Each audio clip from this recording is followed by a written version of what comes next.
আশা করি সবাই অনেক ভালো আছেন। আজকে আমরা খুবই ইম্পর্টেন্ট একটি বিষয় নিয়ে আলোচনা করব। সেটা হচ্ছে ইমেজ। একটি ওয়েবসাইটে সবথেকে গুরুত্বপূর্ণ জিনিস। আপনি ধরুন যেকোনো একটি ওয়েবসাইটে লগইন করুন না কেন বা যেকোনো একটি ওয়েবসাইটে ভিজিট করুন না কেন, সেই ওয়েবসাইটের সবথেকে ইম্পর্টেন্ট জিনিস হচ্ছে হলো ইমেজ।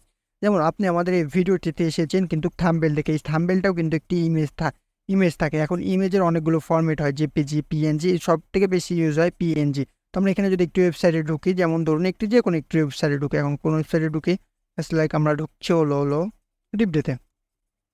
সো এইখানে আপনারা দেখতে পারবেন যে ইমেজ ইম্পর্টেন্ট। দেখুন ওয়েবের সাথে যদি ইমেজগুলো আমরা ডিসপ্লে না অন করে দিই তাহলে কিন্তু খুব একটা ভালো লাগবে না। ইমেজ ডিসপ্লে নন, ঠিক আছে, এটা সিএসএস প্রপার্টি আপনাদের জানা লাগবে। দেখুন এখন কি এটা ভালো লাগছে? না, একদমই ভালো লাগতেছে না। তার কারণ ইমেজগুলো চলে গেছে। বাট এবার রিলোড দিই, ইমেজগুলো থাকার কারণে এটা কিন্তু অনেক ভালো লাগছে। সেম আমাদেরকে যদি ইমেজ নিয়ে কাজ করতে হয় তাহলে আমাদেরকে এইচটিএমএল আগে চিনাতে হবে ইমেজ কোথায় আছে। তো তার জন্য আমাদের প্রয়োজন হবে হচ্ছে আইএমজি ট্যাগ, ইমেজের short form IMG. So IMG ট্যাবের পরে আপনারা যদি ট্যাব দেন, জাস্ট আপনাদের ফুল ফরম্যাটটা চলে আসবে এসআরসি অর্থাৎ সোর্স। আপনাদের সোর্সের জন্য আমাদের একটি ইমেজ প্রয়োজন। আমরা গুগলে যাই এবং একটু ন্যাচারাল বা ওয়ার্ল্ড ইমেজ নিয়ে আসি। তাহলে আমরা গুগল থেকে একটু ওয়ার্ল্ডের ইমেজ নিয়ে আসি। এই ইমেজটাই ধরুন আমরা এটাকেই নিই, ঠিক আছে। এইখান থেকে আমরা এটাকে সেভ করি। এখন সেভ করব কোথায়? সেভ করব হচ্ছে আমাদের অ্যাকচুয়ালি ওয়ার্ক ফোল্ডারে। আমরা কোন ফোল্ডারে কাজ করছিলাম? এটা দেখুন আমরা এইখানে সেভ করলাম। অ্যাকচুয়ালি এটা মনে হয় হ্যাঁ ডাব্লিউবি ফরম্যাট আছে। আমরা পিএনজি একটা ফরম্যাট নিয়ে আসি, এটাতেও কাজ করবে, আপনি চাইলে এটাও ইউজ করতে পারেন। বাট আমরা পিএনজি ফরম্যাট নিয়ে কাজ করব, কারণ আমরা শিখতেছি। হ্যাঁ, জেপিজি ফরম্যাট নিলে হবে, সমস্যা নয়। আমরা জেপিজি নিয়ে, সো জেপিজি ফরম্যাট এখানে নিলাম এবং এটার একটা রিনেম করে দিলাম। ওয়ান দিয়ে,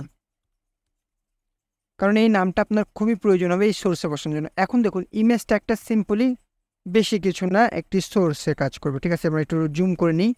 জুম করার পর আপনারা দেখতে পাবেন অ্যাকচুয়ালি, আর এটা একটু বড় করে নিই, এটাকে একটু ছোট করে নিই। সো দেখুন এখানে আইএমজি ট্যাগের ভিতরে আছে কি সোর্স এবং অল্টার ট্যাগ।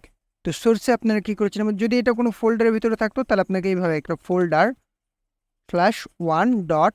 /1.jpeg, সেটাই আমরা একটা এক্সটেনশনকে আনহাইড করেছিলাম, সেটার প্রয়োজন আজকে বুঝতে পারছি। তাহলে আপনাদের দেখা যাবে যে ইমেজটা সম্পূর্ণ পেয়ে যাবে। বাট এখন পাবে না, কারণ এটা এইভাবে আছে, অ্যাকচুয়ালি এইভাবে আছে। এখন সেভ করে দেখুন ইমেজটা কিন্তু এখানে পেয়ে গেছে, যে ইমেজটা আমাদের পেয়ে গেছে। এই ইমেজকে স্টাইল করতে হবে আপনাদেরকে সিএসএস দিতে। তো সিএসএস যখন শিখবো তখন আমরা বুঝতে পারবো। এখন যদি আমরা এইখানে কোনো ফোল্ডারের নাম লিখে একটা অল্টার ট্যাগে, তাহলে আমাদের শেখা হয়ে যাবে।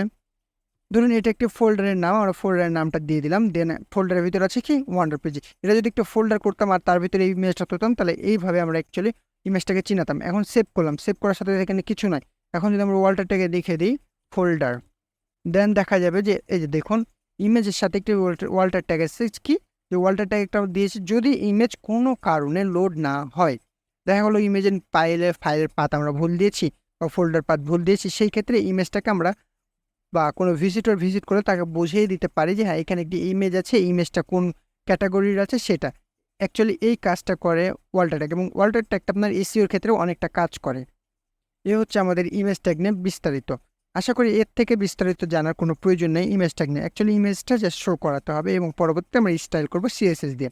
তো এই আজকের ভিডিওটা এত দেরি হবে এবং নেক্সট ভিডিওতে আপনাদের সবার সাথে আবারও দেখা হবে, এবং নেক্সট ভিডিওতে কিছু ইম্পর্টেন্ট কথা আছে সেগুলো আপনাদের সাথে শেয়ার করবো। সবাই ভালো থাকবেন, সুস্থ থাকবেন, আর নেক্সটে আপনাদের সাথে আবার দেখা হবে।